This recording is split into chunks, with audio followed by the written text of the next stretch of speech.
Fala galera, tudo bem? O sábado de Premier League começou com um 0 a 0 entre Leeds e Chelsea, mas foi um jogo divertidíssimo, principalmente do ponto de vista tático. Então é um jogo que logo de cara aqui eu levanto o desafio, né? Como achar o posicionamento das equipes em campo em termos de linhas? Se a gente pensar numa distribuição habitual, num padrão de tentar caracterizar as equipes a partir de sistemas de desenhos táticos, é o tipo do jogo que a gente simplesmente não consegue. Porque a gente até pode falar, o Chelsea jogou no 4-2-3-1, teve a ideia de ter o Pulisic aberto na direita, com o Mount na esquerda, o Ziyech por trás do Havertz como um falso 9, né? Então o Ziyech como 10, o Havertz como 9. Ok, na teoria até tudo bem, a gente pode tentar definir dessa forma. Do outro lado, como que o Leeds joga? A partir de uma linha com 4, o Calvin Phillips à frente, aí dois meio-campistas, dois pontas, um atacante, uma espécie de um 4-3-3. Tudo bem.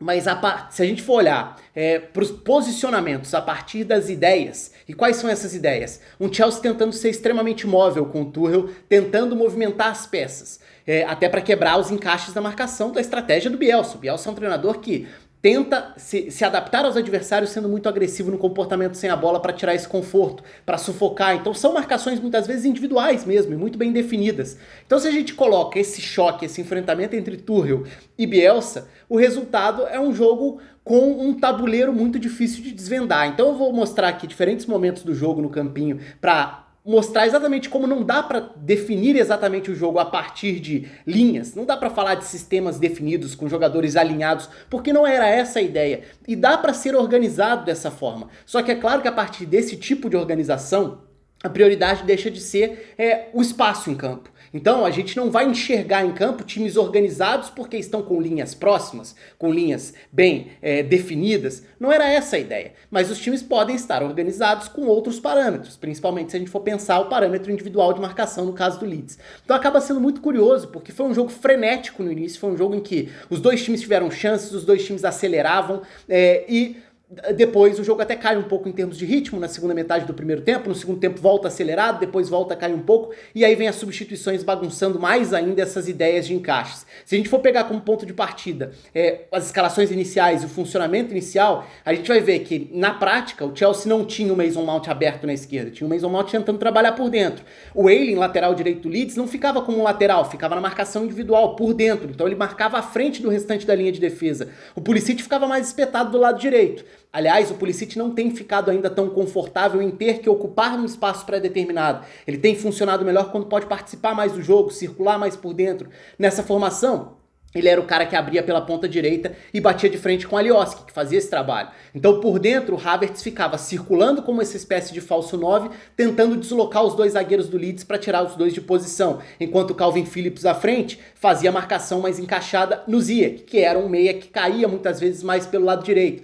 No meio-campo, os encaixes também eram muito claros. O duelo entre Stuart Dallas e Kanté foi muito nítido o jogo todo. Esse não mudou, apesar das várias modificações com as substituições. Aliás, quando você enfrenta um adversário que encaixa individualmente a marcação, é fundamental você tentar tirar tirar a referência do seu marcador, né? E para isso você pode se movimentar, para obrigar o seu adversário a percorrer longas faixas de campo, mas é claro que você ao fazer isso também se desgasta. E o outro aspecto é conseguir ganhar nas jogadas individuais. Pode ser com drible, pode ser com uma condução de bola. E o Kanté apareceu muito fazendo isso, se projetando, porque como os espaços não estavam necessariamente preenchidos, se você supera o seu marcador, você abre naturalmente o espaço. E o Kanté fez muitas vezes isso contra o Stuart Dallas. No meio-campo, inicialmente, o Tyler Roberts era quem fazia esse embate com o Jorginho. Então, pelo lado esquerdo do campo, o Chelsea não tinha um meio aberto, mas tinha o Chilwell com a liberdade para ser um lateral, já que inicialmente a ideia era uma linha com 4, mas não era necessariamente. O Azpilicueta ficava mais do outro lado, como tem sido terceiro zagueiro muitas vezes, para o Chilwell ocupar o corredor. E aí o embate entre Chilwell e Rafinha no início do jogo foi muito interessante, porque são dois jogadores de muita força ofensiva que tentam acelerar e que precisavam se desdobrar nas idas e vindas. Até porque se você se manda e não volta, você vai quebrar completamente o sistema de marcação, dependendo de qual for a sua ideia, principalmente no caso do Leeds. No caso do Chelsea, você compensa ocupando os espaços porque são conceitos diferentes de marcação. E aí, se a gente for olhar para desdobramentos dentro da partida, né, a gente vai ver, primeiro, Mason Mount tentando quebrar essa marcação e tendo alguns lances de qualidade, o Havertz tentando se movimentar e dando continuidade, tirando as referências da defesa do Leeds em alguns momentos. Como eu falei, o Kanté foi uma peça importante nisso também. No segundo tempo, no primeiro tempo ainda tem a lesão do Bamford, né, que começava como esse atacante à frente. É claro que nessa estrutura sem bola do Leeds, as coisas mudam um pouco quando o time tenta pressionar a saída de bola, já que a ideia é essa também.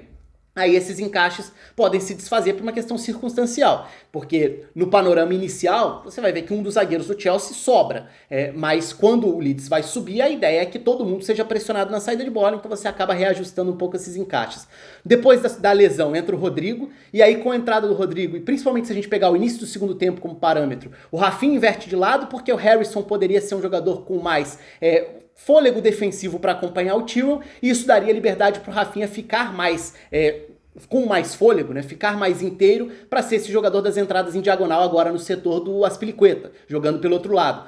O Roberts fica mais solto à frente depois que o Rodrigo entra, principalmente na volta para o segundo tempo isso fica mais claro, com o Rodrigo sendo agora o meio-campista. Então ele é quem vai para o embate com o Jorginho no sistema de saída de bola. E depois vem as outras substituições que bagunçam ainda mais o tabuleiro, e aí para usar rapidamente dois encaixes, sem nem falar exatamente de todos eles, né? Mas no primeiro momento a gente vê o Helder Costa entrando para fechar o corredor direito da marcação, já é mais uma vez o Leeds se adaptando. A gente vê diferentes encaixes do Ayling e do Calvin Phillips de acordo com os meias adversários, porque o Chelsea muda também a parte do seu ataque, né? Então tanto que no primeiro momento o Havertz passa a ser o jogador que ocupa um pouco mais essa faixa anterior, entra o Timo Werner, no final do jogo o Havertz está até como um meio campista à esquerda, com, já nessa altura, Hudson-Odoi e Timo Werner como os dois atacantes, e aí o Ayling já está como um zagueiro pelo lado direito, nessa altura do jogo o Calvin Phillips também muda sua referência para virar um volante já pela outra faixa do campo, no final tá o Clich um pouco mais avançado para fazer essa marcação,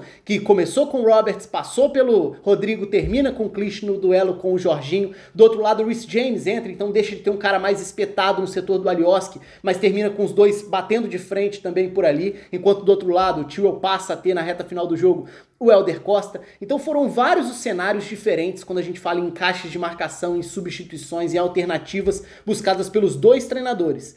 Nenhuma delas estabelecendo exatamente desenhos muito claros quando a gente fala de linhas de marcação, quando a gente fala de estruturas sem a bola a partir dos números. A gente costuma tentar simplificar, né, traduzindo para é 4-1-4-1, é 4-4-2, é 5-4-1, é 5-3-2.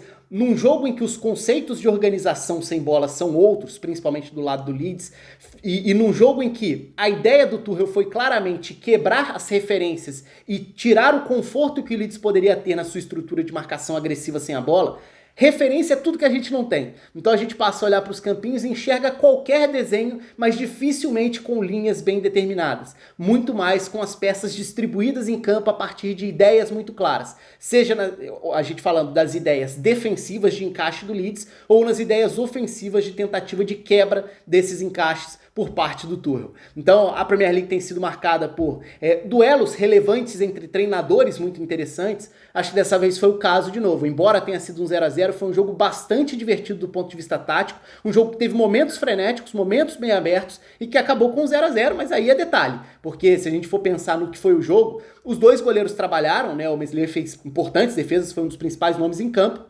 O Leeds também assustou, chegou a colocar a bola na trave, por exemplo, o Mendy também precisou aparecer. Então foi um belo de um jogo com esse aspecto que eu acho curioso, que é o desafio de olhar para uma partida sem encontrar linhas bem definidas quando a gente fala em distribuição das peças. Conta aí com os comentários, a curtida no vídeo, um abraço, até a próxima.